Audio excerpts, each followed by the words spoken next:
Today's story is for anyone who thinks they need huge capital to start.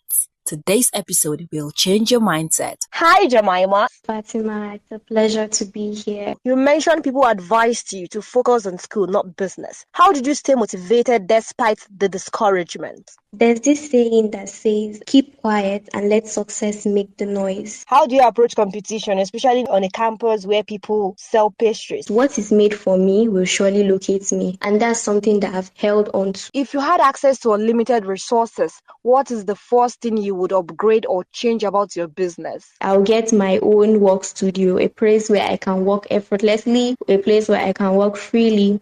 I would get more equipment. Do you have any tips or advice for campus hustlers alike? Don't let those not paying your bills belittle the job that pays your bills. Campus Hustlers with Fatima, Zakariyya. Today's story is for anyone who thinks they need huge capital to start. Today's episode will change your mindset. Hi, welcome to yet another interesting episode of Campus Hustlers, your weekly dose of entrepreneurial spirit unfiltered. I'm your host, Fatima Zakariyya. I am an entrepreneur, a corporate event anchor, a voiceover artist, and of course, I am a podcaster. Joining me on today's episode of Campus Hustlers is Jemimah Emmanuel, the CEO and founder of Chéri Yummy Yums, a fast-growing pastry brand celebrated for its unique recipes, premium ingredients, and unwavering customer-first culture. Jemimah is a 200-level pharmacy student at Ahmadu Bello University, Zaria, and she embodies drive, discipline, and a deep passion for excellence. What began as a simple hobby soon transformed into a campus-famous brand, known for its consistency, quality, and unforgettable flavors. Her journey, however, was far from smooth. She started with little to no funding, limited equipment, and constant voices urging her to focus on school instead of business. But Jemimah pushed through every setback, building her brand one step at a time. Facing stiff competition in the pastry market, Chéri Yummy Yums not only survived, it stood out. Through resilience, creativity, and an unwavering commitment to her craft, Jemimah has become a source of inspiration for young entrepreneurs, proving that it is possible to excel academically while building a purpose-driven business. Hi, Jemimah. It's good to have you on the podcast. Fatima, it's a pleasure to be here. How are you today? Trust you're good. I'm good, thank you. Okay, Jemimah, let's start this way. Tell us, what inspired you to turn baking from a hobby into a full brand? What inspired me was motivation from people around me, people I baked for. Like you said, it started off as a hobby. So it started off as a hobby, baking for friends, baking for family, using my pastries as a contribution or as a gift towards people. And whenever I baked, I always get compliments. Your pastries are nice, they are yummy. And then I just took it as compliments, never had the urge to push further. I was procrastinating, didn't know what business was, didn't know how to get into a business, so I was just procrastinating, didn't want to start the business. But when the compliments grew louder and people were telling me that my pastries were so good, I just had to just break off from that habit of procrastination and just push forward. And that was when I launched my brand June last year. Awesome. That's beautiful. Congratulations on your launch. Okay, so tell us, Jemimah, as a pharmacy student, how do you balance academics with running a growing business?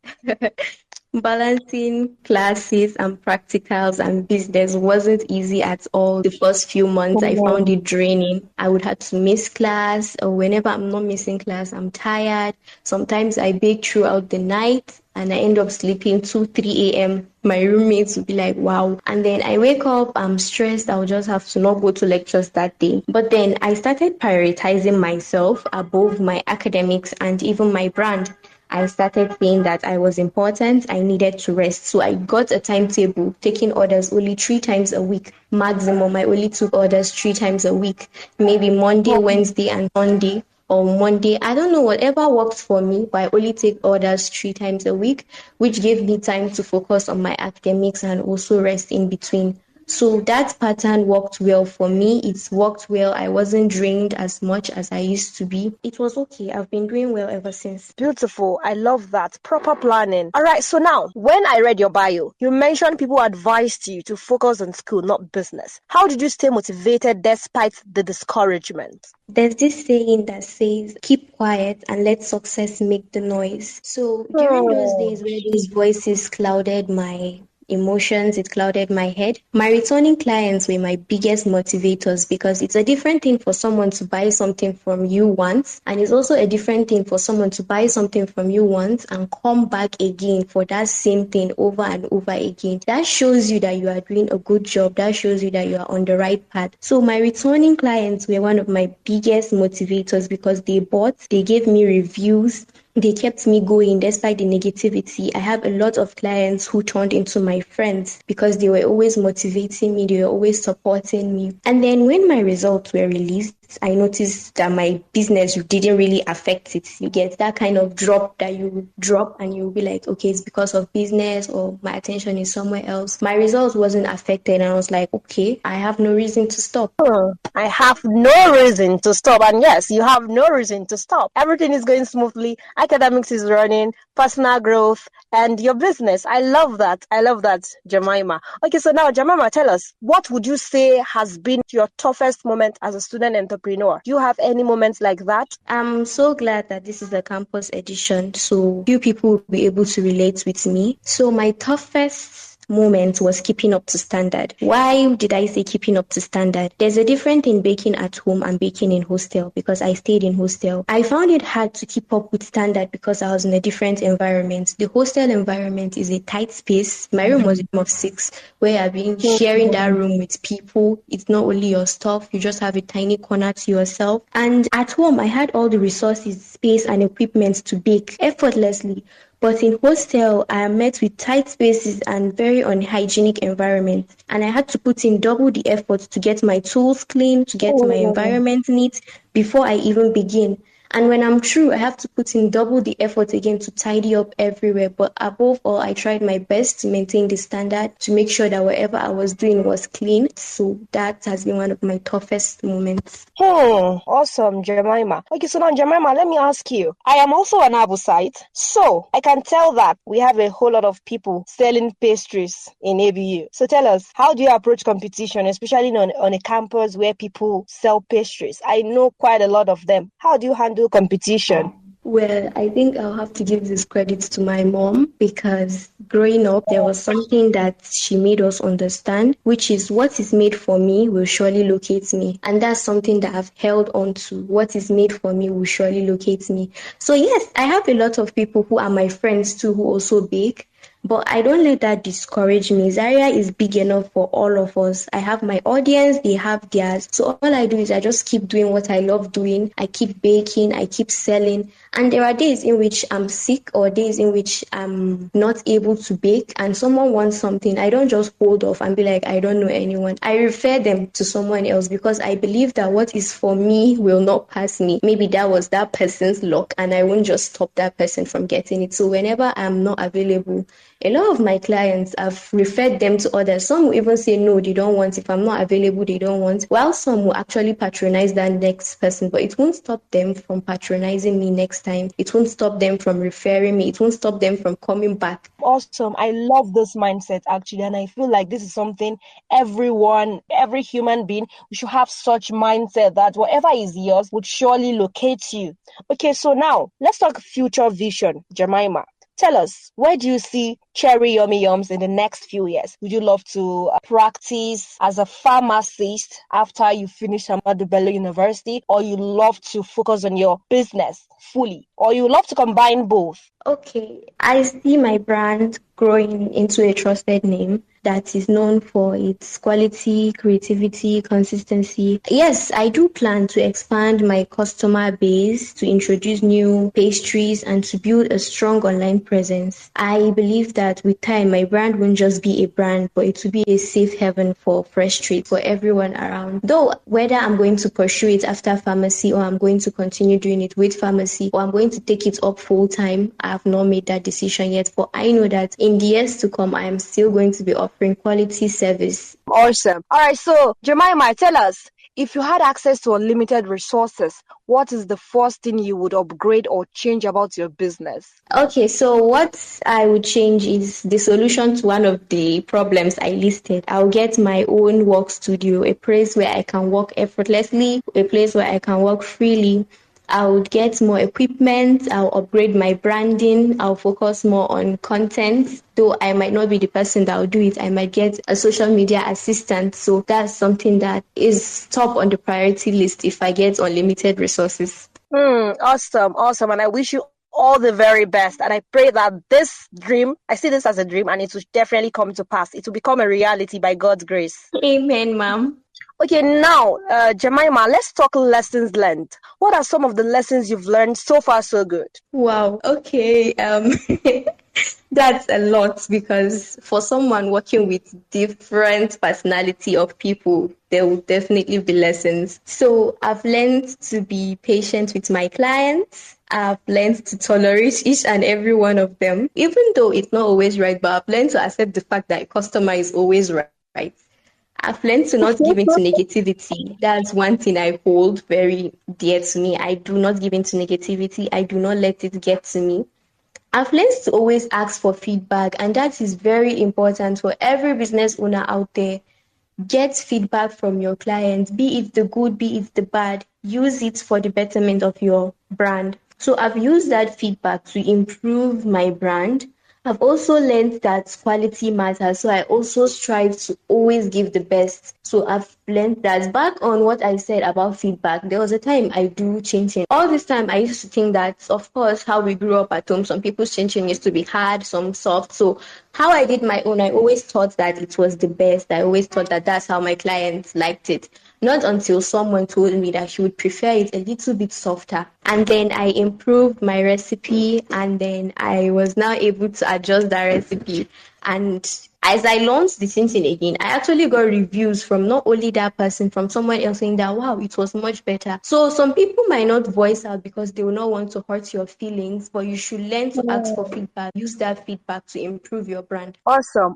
I love it. And I love the scenario you give. Yes, there are people that they would never say, this is good, this is bad. They'll just keep quiet. But I love the fact that, yes, at least those people, they still acknowledge the fact that, oh, this is actually much better. Awesome. All right. So, Jemimah, success stories. So far, so good. Is there any success story you'd love to share with us as far as Chéri Yummy Yums is concerned? To everyone close to me, everyone that I know, not only my clients, my personal friends, we have a success story because I built this. They were part of the process.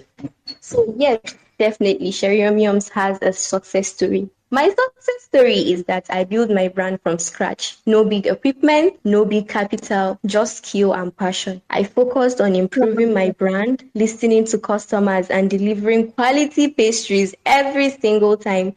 And slowly but fast, I created a brand that people trust. Now my pastries are enjoyed by many, and I and my team keep working towards expanding my brand through better packaging, through wider delivery, and a stronger online presence. My story, whenever I tell it, it shows that small beginnings can truly grow into something beautiful. When passion meets consistency, I'm going to repeat that. When passion meets consistency, because you are going to need that passion to keep pushing whenever things go rough, whenever times go tough. This is beautiful. All right, so Jemimah, quickly before we dive into the second segment of the podcast, in case our listeners would love to connect with you, where can they find you? For anyone listening right now and they would love to connect with you because your story is an inspiring one, and I know that there are people who would love to connect with you. So where can they find you? So like I said, I'm trying so hard to build my online presence. So we're working on that, and by January we're going to finally launch our social media pages. But for now, I am on WhatsApp, very active, fully active on WhatsApp. All right, so that means I will definitely drop your WhatsApp link on the description box. Okay, so listeners, we're about to dive into the second segment of the podcast,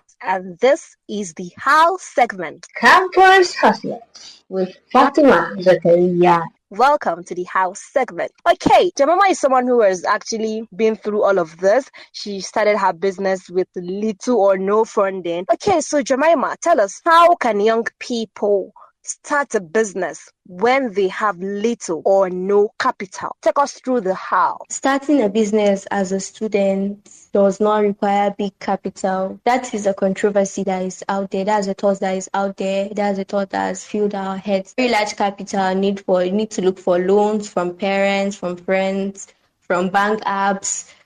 But there are a lot of jobs out there. There are a lot of businesses out there that you do not need capital. That's one of the things that hinder a lot of willing students out there. What you truly need is confidence in your skills, creativity, and the willingness to start small. Every big person you see out there, every big business you see out there started small. They all started little. Many students think business begins with money, but in reality, it begins with whatever you already have. Whatever you already have. Is it your ability to bake, your ability to design? Is it your ability to style hair, to tutor, to edit videos, or to manage social media? These skills cost you almost nothing. They allow you to begin your brand with services rather than products. And this means that you do not need to buy in stock or invest in equipment. So even when you choose to sell products, there are different ways you can go about it. You can use the pre-order method, which I see is becoming very, very popular these days, where your clients, they make their orders and they pay. So their payments buys the materials, and it also removes the risk of loss. One thing you should keep in mind is that the goal is to start small and to upgrade gradually. For me, I didn't get all my equipment one day, but what I did was that whenever I baked or whenever I had an order and I go to the market, I make sure that I come back home with one equipment. I come back home with one new utensil. It might be just a piping nozzle, it might be just a spatula, a whisk, but whenever I'm going to the market, I must buy one thing that I'm going to add to my stock. So we're living in the 21st century where we have a lot of free tools around us. We have WhatsApp, we have TikTok, we have Canva, we have CapCut. These are not that hard to operate,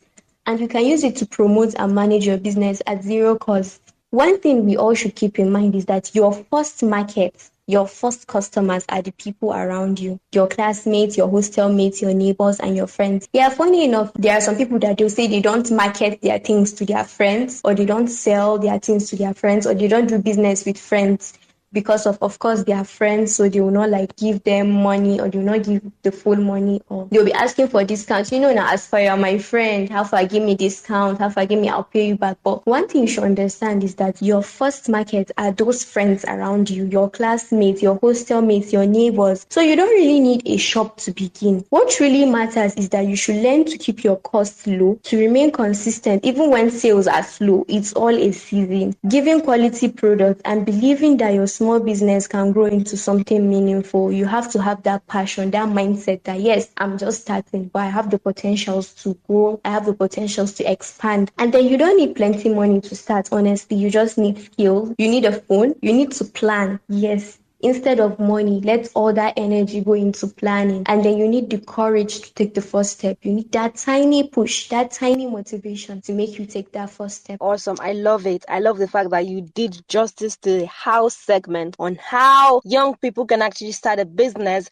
when they have little or no capital. Thank you so much, Jemimah. Okay, so now, Jemimah, do you have any tips or advice for campus hustlers alike? Or maybe a tip you even want to share with fellow bakers? Okay, so first let me start with campus hustlers. To every campus hustler out there, yes, I just started, but I have this advice to give you, both my seniors, my seniors in the hustle. Don't let negativity get to you. Don't let those not paying your bills belittle the job that pays your bills. Don't waste your energy trying to be better than others out there. It's going to drain you. So because I bake and my friend bakes, I'll not try to be better than her. No, rather focus on making your brand better and your work will speak for you, honestly. When customers keep on coming back and be like, I like that your samosa, I want again. You did not put in effort to compete against that friend that is baking. You put in effort to make your brand better. You made your brand better and now it's speaking for you because people are coming back. So to other bakers out there, whatever is for you will surely get to you. Don't let negativity get to you. Just learn to be happy, put in your passion, put in effort, give quality,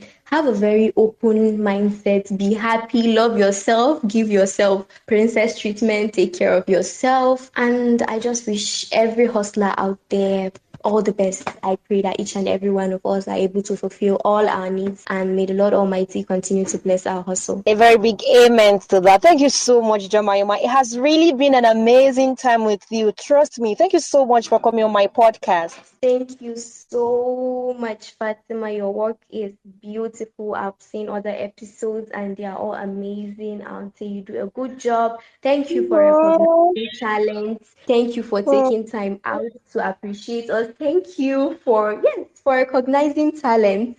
It's a pleasure to be here. I feel so special to be here. Like, oh, yeah, my small samosa and small meat pie is here. Kudos, you are doing a good job. Thank you too. But then, Jemimah, you can't leave now. I still have one more question for you. I'm all ears, Fatima.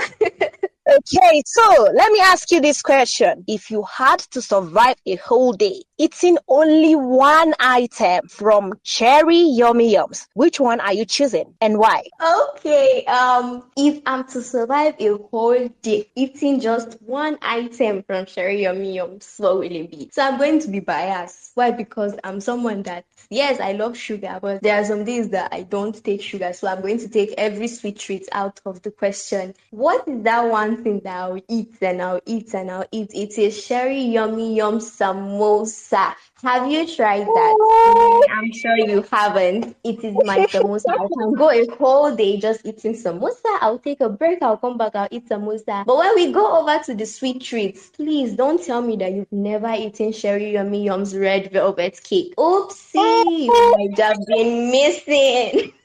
So it's either you go for our samosa or our red velvet cake. And trust me, you can't go wrong with that combo. Awesome. Oh my God, this is lovely. And I don't know, you owe me one samosa. Trust me, you owe me. No, what is one samosa? You owe me a pack of samosa because That was what I was about to say. What is one samosa?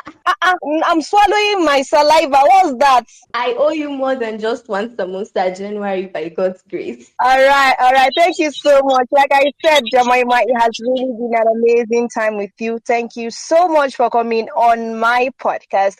All right, hustlers, that's all we have for you today. I hope this episode ignites your entrepreneurial fire. Rate and review this podcast using the hashtag Campus Hustlers on all social media platforms. If you're yet to subscribe, hit the subscribe button now. Until next week, stay hungry, stay focused, and keep hustling. Bye-bye. Campus Hustlers with Fatima Zakariyya.